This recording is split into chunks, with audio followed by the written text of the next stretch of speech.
Comment avoir une bonne intelligence de jeu au football? Coucou, salut, j'espère que vous allez très bien. Bienvenue sur l'une de mes chaînes. Ici, je prodigue des conseils aux footballeurs ou tout autre acteur intervenant dans ce secteur. Clarifions d'abord les concepts. L'intelligence de jeu, c'est quoi? C'est la capacité d'un footballeur à sortir bien sûr des difficultés, à se sortir des difficultés sur le terrain. La capacité cognitive d'un footballeur à résoudre les problèmes sur le terrain. Et vous voyez, aujourd'hui, l'intelligence de jeu est très primordiale dans le football. Je compare un peu l'intelligence de jeu à l'intelligence artificielle, s'il vous plaît.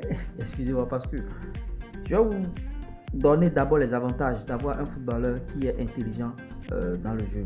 Un footballeur intelligent, ça permet déjà de résoudre 50% de ses problèmes à lui-même, parce que celui qui est intelligent, quand vous faites des exercices, vous mettez en place des trucs à l'entraînement, automatiquement il est déjà dedans, et dans le match il rencontre sa situation et il résout automatiquement les problèmes.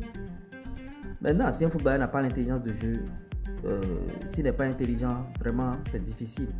Sous nos tropiques, on constate que il y a beaucoup de footballeurs qui n'ont pas l'intelligence de jeu, parce que ça se travaille déjà dès le bas âge, la capacité cognitive avec les cerceaux, les haies, les trucs, les obstacles, quand l'enfant a 6 ans, 7 ans, 8 ans, 9 ans aux séances d'entraînement. Vous voyez un peu? Donc c'est un peu cela, les obstacles, on met le ballon, il doit passer dedans, faire ci. C'est ça qui développe au fait la capacité cognitive du footballeur. Mais on constate que sous nos tropiques, cette étape est laissée.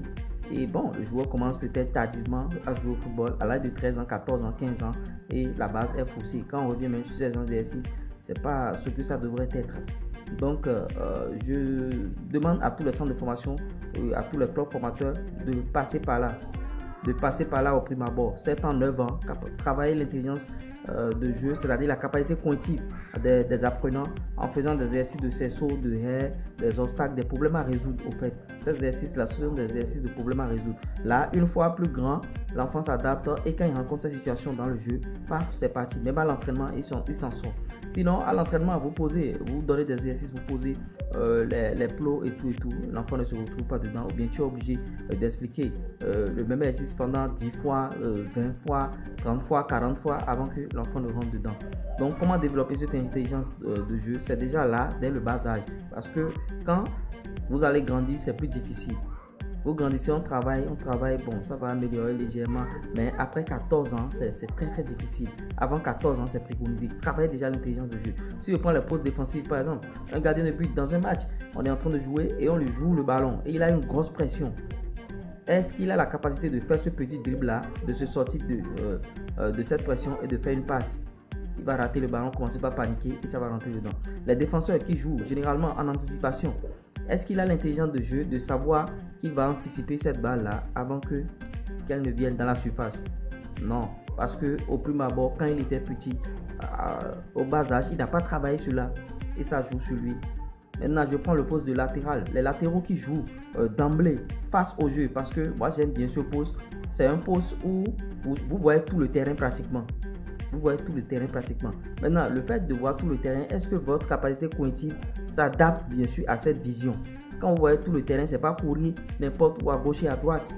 C'est pas suivre le ballon n'importe où. Vous voyez, d'où l'intelligence de jeu. L'intelligence de jeu vous oblige à des moments donnés à surpasser les consignes de l'entraîneur.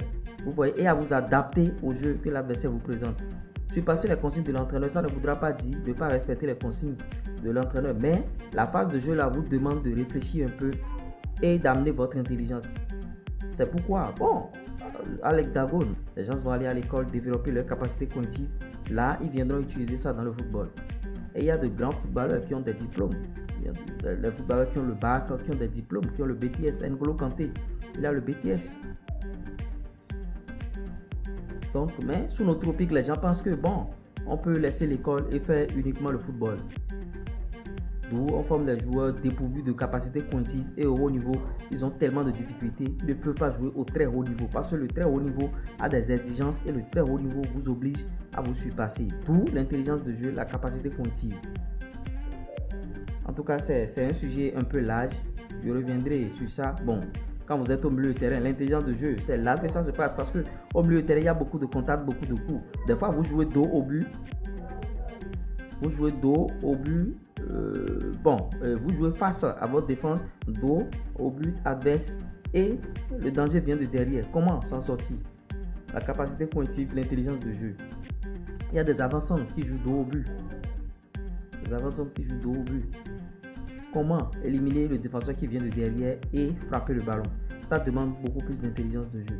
Dans les joueurs de couloir, est-ce que c'est maintenant qu'il faut faire une vitesse et faire un centre en retrait?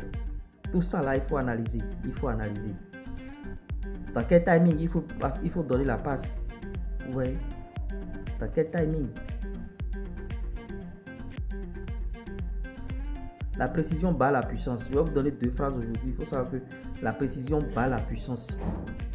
Le timing bat la vitesse. La précision bat la puissance. Le timing bat la vitesse. J'espère que vous avez apporté quelque chose de nouveau dans cette vidéo. Likez, partagez, abonnez-vous. Cette vidéo qui est d'ailleurs sponsorisée par OneXBet, l'application de paris en ligne. Inscrivez-vous grâce à mon code promo LURES35. Ciao, ciao. Bye.